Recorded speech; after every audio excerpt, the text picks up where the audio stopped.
We're going to switch it up a little bit this morning. Instead of preaching on the gospel in the first reading, I'm going to kind of go at the second reading because it's a beautiful passage. But not that the gospel passage is not beautiful.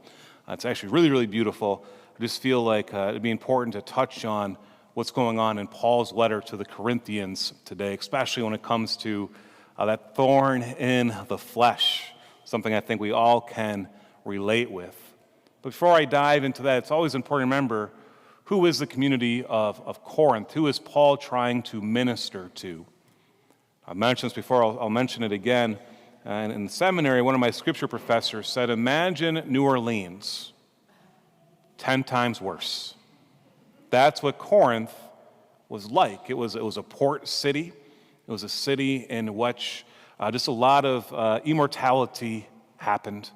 A lot of false religion. Just really, really immoral. And yet that was where Paul went to go preach the message of the gospel, the message of Christ. But he not only had to deal with the immorality, Paul also had to deal with that people were accusing him of being a false apostle, not a true apostle. And we hear about this throughout the two letters to the Corinthians as well. And so today we pick it up in 2 Corinthians chapter 12. So we're coming near the end of the second letter to Corinthians. And at this point, I think as Paul is writing, he's like, and one more thing, right? Maybe we've written that email before sometimes. And one last thing. And it's not that Paul is complaining, but he's defending himself a little bit, but also saying that he too is weak. This is actually a very beautiful thing to hear Paul the apostle, the one who the Lord appeared to, him acknowledging his own weakness. Hope that helps us that we too can acknowledge our weakness. So as Paul says, when I am weak, then I am strong. So he writes this letter, right, brothers and sisters, that I, Paul, might not become too elated. Always a good thing to check ourselves on. He says what? A thorn in the flesh was given to me. And who gave it to him, by the way? This should be a little alarming to us, but he says an angel of Satan. What's going on here? An angel of Satan gave him this thorn in the flesh to beat him and to keep him from being too elated. And not only that, but then Paul says 3 times, I begged the Lord about this, that it may leave me. What is this thorn in the flesh for Paul? Now, different scholars have given different ideas of what it is. There's no definitive answer by dogmatic tradition, but I just want to throw out 3 possibilities of what it may be, and maybe that will relate with you as well. The first one, most especially from probably St. John Chrysostom and the early scholars as well, that this was a metaphor that Paul was using, a metaphor for those who are speaking out against him, those who are oppressing him, those who are calling him a false apostle, not a true apostle of Christ. So he's saying, they're a thorn in my flesh, a thorn in my side. Maybe you can think of people like that in your life, right? That for whatever reason, they just kind of irk you the wrong way. Maybe someone likes to tear down your reputation. Maybe it's an extended family member. When you get together, it's like, whew, this is hard, Lord. This is hard. Good, I'm not the only one. All right, this is hard, Lord, right? And so this could be a thorn in the flesh that Paul was dealing with, because we hear about this throughout his letters, those who are falsely accusing him. Another interpretation, especially from St. Thomas Aquinas and the early church fathers, because this kind of be more translated from the Latin, is that this actually is a fleshly temptation. It's a sin or a temptation of the sin of the flesh. Call this concupiscence, by the way. these bodily desires that probably should not be acted out upon. Not probably, they should not be acted out upon. Remember, Corinth, a very immoral place. Now, we also want to put in context here. Before in the letter of the Corinthians, Paul says, I have this gift of chastity. But does not mean that temptations do not come. My brothers and sisters, in our world today, right, we know, advertisers know what sells, right? We've heard this statement before. And movies have to include all this romance and everything else. Even advertisements driving down Highway 7. We are tempted all the time. Temptations can come our way, and that can be a thorn in our side. So maybe this is what Paul was dealing with.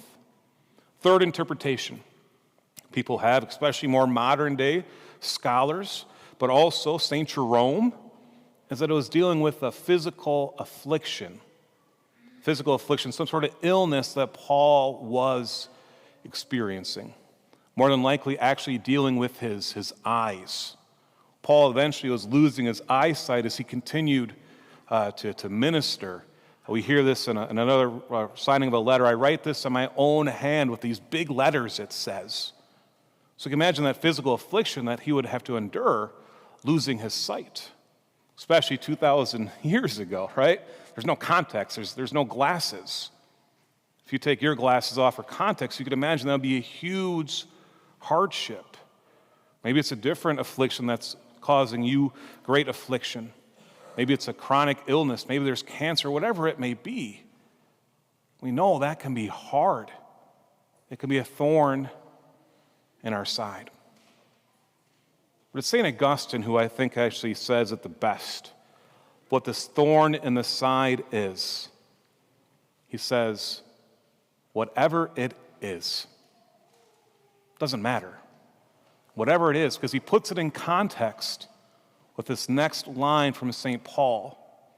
Because this is now Paul saying what Christ said to him.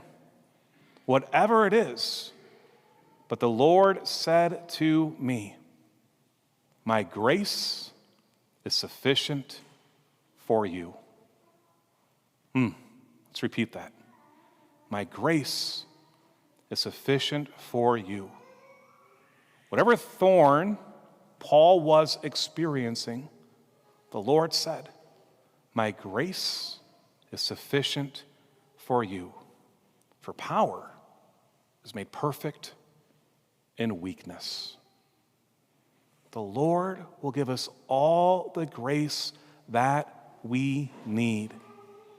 Whatever suffering we are undergoing, whatever temptation we are going, whatever weakness we are experiencing, He will provide. This is why Paul even says at the end, for when I am weak, then I am strong. Because it's no longer Paul trying to take on this thorn by himself, but Christ through him, in him, and with him, providing all of the grace. St. John Chrysostom has a great quote about this passage I want to share with. He said, Paul wanted to be delivered from these things, these thorns in his side. But when God told him otherwise, he accepted it and was even glad about it. Not only accepting, but glad about it. St. John Chrysostom continues, there is consolation in affliction and grace in consolation. There is consolation in affliction. We've experienced this, by the way, right? When we have nowhere else to turn, we turn to the Lord, who we should turn to first, but so often it takes us a long time to get there. And there is consolation in that affliction and grace in consolation. Paul's abandonment to divine providence, it shows what? He's a human being. He acknowledges his weakness. He doesn't want to suffer. None of us want to suffer. And so he asks the Lord to remove the thorn. But when it's clear that it's not the Lord's will, for him to take this thorn away, but for his power to be made perfect in weakness. Paul accepts it and gives us these powerful words. For when I am weak, then I am strong. And this is a lesson for all of us, that we need to live this way as well. That every thorn in our flesh, whatever it may be, to remember those words. In my weakness, I can be made strong. When we go to the Lord and say, Lord, I can't do this. I need your help. Whew. He is there to help. And he gives us all the strength, all the power that we need. So I want to end with a quick quote. A lot of quotes today, by the way. But a quick quote from Fulton Sheen. It's in his book, The Priest is Not His Own. I remember reading this about 10 years ago. One of the quotes that really stuck with me was this. Fulton Sheen said, when I have nothing left to give, I give the best and I give the most. Because it's not me giving, but Christ giving through me. Sometimes I feel that already at 5:45 in the morning. Lord, I have nothing left to give. I need your help. Acknowledging my own weakness, and then God being the one that provides and making me and all of us, when we turn to him, turning our weakness into his strength.